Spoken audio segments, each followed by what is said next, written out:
శ్రీమాత్రే నమ. జయ గురు దత్తాత్రేయ నమ.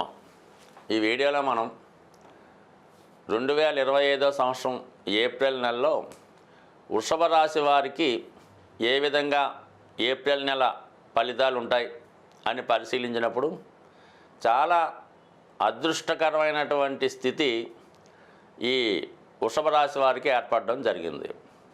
సాధారణంగా ఒక గ్రహం లాభస్థానంలో ఉన్న ధనస్థానంలో ఉన్న ఆ నెలంతా కూడా చాలా ఆనందంగా అవసరానికి ఆ గ్రహ కారకత్వం ద్వారా ధనము వేరే విధంగా సహకారం అందుతూ మొత్తం మీద సాఫీగా సాగుతూ ఉంటుంది. అటువంటిది ఒక 5 గ్రహాలు లాభస్థానంలో ఉండడం అంటే ఒకరితో ఒకరు పోటీపడి మీకు సౌకర్యాలు కానీ సహకారాన్ని కానీ ఫైనాన్స్ సౌకర్యం కానీ అందించే విధంగా మరి 5 గ్రహాలు మీకు లాభస్థానంలో ఉండడం జరిగింది. ఎప్పుడైతే మీకు శని ఏకాదశ స్థానంలో ప్రవేశించాడో అప్పుడే మీ యొక్క జీవితంలో కొత్త మార్పు ప్రారంభం అవడం జరిగింది. కాబట్టి మరి ఈ నెల నుంచి మీరు చేసే ప్రతి కార్యక్రమం కూడా 1కి 5 రెట్లు లాభంతో ముందుకు వెళ్ళే అవకాశం ఉంటుంది. అంటే చిన్న ప్రయత్నంతో ఎక్కువ ప్రతిఫలాన్ని పొందడం జరుగుతూ ఉంటుంది. ముఖ్యంగా ఇప్పుడు మారినటువంటి శని భగవానుడు రాహువుతో కలిసి సుమారుగా మే 18వ తారీఖు వరకు సంచరించడం జరుగుతూ ఉంటుంది. దాని ప్రభావం వల్ల మీరు ఏదైనా కొత్తగా పరిశ్రమ స్థాపించాలన్నా, ఏదైనా ఒక ప్రాజెక్టు చేపట్టాలన్నా, ఒక మీడియాకు సంబంధించింది కానీ లేదంటే ఏదైనా సినిమా ఫీల్డ్కి సంబంధించింది కానీ ఏదైనా కొత్త ప్రాజెక్టులు భారీ ప్రాజెక్టులు చేపట్టడానికి ఈ సమయం చాలా అనుకూలంగా ఉంటుంది. అటు విదేశంలో ఉన్నటువంటి మిత్రులు కానీ మీ కమ్యూనిటీ కానీ ఇతర కమ్యూనిటీ మిత్రులు అలాగే టెక్నాలజీని ఉపయోగించుకొని చాలా వరకు మీరు సక్సెస్ అయ్యే అవకాశం ఉంది. అలాగే ఇది మెడికల్ రంగంలో ఉన్న వాళ్ళకి కూడా చాలా అనుకూలించే అవకాశం ఉన్నది. ఇక ముఖ్యంగా రాష్ట్రాధిపతిగా ఉన్నటువంటి శుక్రుడు ప్రస్తుతం 11వ స్థానంలో షష్టాధిపతిగా వ్యవహరించడం వల్ల మీ యొక్క ఫైనాన్స్ సౌకర్యం మీరు ఏ ప్రయత్నానికన్నా ధన లాభం కోసం కానీ అలాగే ఏదన్నా బ్యాంకులో రుణం కోసం కానీ ప్రయత్నం చేస్తుంటే కంపల్సరీగా జరిగే అవకాశం ఉంది. అలాగే మీ కుటుంబంలో ఉన్నటువంటి స్త్రీలకి మీ భార్యకు కానీ మీ కుమార్తెకు కానీ ఒక ఉన్నత స్థితి రావడం వల్ల అది మీకు మీ కుటుంబానికి గర్వకారణంగా ఉంటుంది. అదే మీరు స్త్రీ అయి ఉంటే సొసైటీలో మీ యొక్క నేమ్ పెరుగుతుంది, అందరి చేత గుర్తింపు కలుగుతుంది.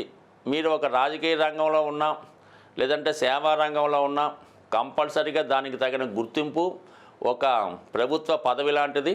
అలాగే ప్రభుత్వం ద్వారా మీకు కొంత హానర్ కానీ గౌరవ వేతనం కానీ లభించే అవకాశం ఉంది. కొన్ని సందర్భాల్లో మీకు గతంలో ఏదైనా పదవి ఉండి అది చేజారిపోయి ఉంటే తిరిగి మళ్ళా సంపాదించుకునే అవకాశం ఉన్నది. అలాగే వారసత్వంగా మీకైనా నామినేటెడ్ పోస్ట్ లాంటివి రావాల్సి ఉంటే ఈ సమయంలో మీరు 100% ప్రయత్నించవచ్చు. ముఖ్యంగా మీ జాతకంలో ఇప్పుడు ఏర్పడినటువంటి గ్రహస్థితి ముఖ్యంగా చతుర్థ పంచమాధిపతులైనటువంటి రవి బుధుల కలయిక ఏకాదశ స్థానంలో ఏర్పడడం వల్ల ఇది విద్యార్థులకి చాలా ఉపయోగపడుతుంది. ఉన్నత విద్యాయోగం ఏర్పడుతుంది. వారికి కావాల్సినటువంటి ఆర్థిక సహకారం బ్యాంకుల ద్వారా కానీ అలాగే మీ యొక్క పేరెంట్స్ ద్వారా కానీ మీ చదువుకి ఎటువంటి ఆటంకం లేకుండా ఆర్థిక పరంగా సంపూర్ణ సహకారం లభించే అవకాశం ఉంది. ఎప్పుడైతే మనకి ఏకాదశ స్థానంలో శుక్ర బుధ రవిగ్రహాలు కలిసాయో అది ఒక విధమైన విజయయోగం, విజయలక్ష్మి యోగం, దాంతోపాటు సరస్వతి యోగం ఏర్పడడం వల్ల ఎవరైతే విద్యార్థులు ఉన్నత విద్యలో ప్రవేశం కొరకు కానీ ముఖ్యంగా మెడికల్ సంబంధించిన విద్యలో ప్రవేశం కొరకు ప్రయత్నం చేస్తున్న వారికి చాలా వరకు మీ ప్రయత్నాలు సక్సెస్ అయ్యే అవకాశం ఉంది.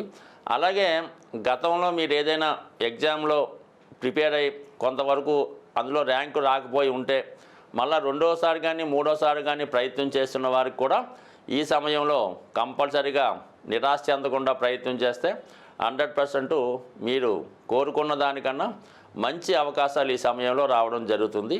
అదృష్టవశాత్తు మీకు రాశిలో గురుగ్రహ సంచారం వల్ల దైవబలం కూడా పెరగడం వల్ల ఏకాదశంలో ఉన్నటువంటి గ్రహాలు మీకు అనుకూల స్థితి ఇవన్నీ కూడా జాతకుడికి చాలా విజయ అవకాశాలు రావడం జరిగింది. అటు నిరుద్యోగులకి ఉపాధి అవకాశాలు, విద్యార్థులకి ఉన్నత విద్యా యోగాలు ఏర్పడే అవకాశం ఉంది. కాబట్టి ఏదైనా మీరు కొద్దిపాటి ప్రయత్నంతో, నమ్మకంతో ప్రయత్నం చేస్తే కంపల్సరీగా ఈ నెలలో 100% మీ సక్సెస్ వస్తుంది. అది అలాగే కొంతకాలం పాటు కంటిన్యూ అవుతుంది. సాధారణంగా గ్రహాలచే పీడించబడుతున్నవారు, ఇబ్బంది పడుతున్నవారు ఆ గ్రహాలకు పరిహారం చేసుకోవడం వల్ల సులభంగా ఆ సమస్య నుంచి బయటపడవచ్చు. అంటే ఇప్పుడు ఈ నెలలో శనిగ్రహం మారుతూ బుధగ్రహంతో కలియడం వల్ల ఈ వ్యాపార వర్గంలో ఉన్న వాళ్ళకి చాలా వరకు వ్యాపారం మందగిస్తుంది. విద్యార్థులు ఎంత చదివినా కూడా చదివింది జ్ఞాపకం రాక పరీక్షల్లో రాయలేకపోతుంటారు.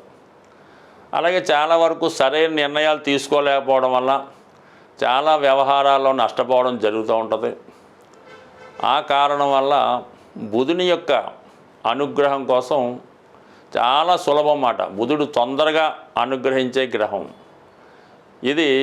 విద్యార్థులు లాంటి వాళ్ళు వినాయకుణ్ణి బుధవారం రోజు గరికతో అర్చించి, వినాయకుడికి సంబంధించినటువంటి 12 నామాలు, 108 నామాలు, సంకటనాశన గణేశ స్తోత్రము చదువుకుంటే సింపుల్గా అయిపోతుంది.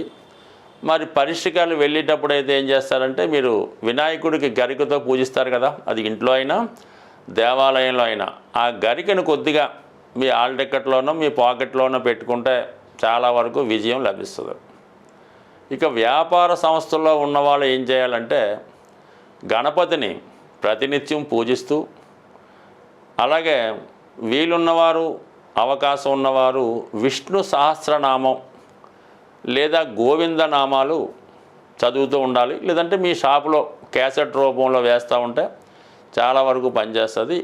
మీరు అటు వ్యాపారస్తులు, ఆర్థిక సమస్యలతో ఉన్నవాళ్ళు బుధవారం రోజు విఘ్నేశ్వరుడి ఆలయంలో అటుకులు ఉంటాయి కదా, కొద్ది గట్టి అటుకులు లాంటివి 1 కిలో తీసుకోవడం, బెల్లం గుండగా చేసి 1 కిలో అందులో కలిపి మరి పిల్లలు పంచిపెట్టే ప్రసాదంలాగా వినాయకుడికి నైవేద్యంగా పెట్టి వచ్చిన భక్తులకి పంచిపెట్టడం వల్ల కేవలం మీరు ఒక 3 వారాలు చేసి చూడండి, అద్భుతంగా మీకు ఉన్నటువంటి మొత్తం సమస్యలు ఆర్థిక పరమైనవి పరిష్కారం అవడం జరుగుతూ ఉంటుంది.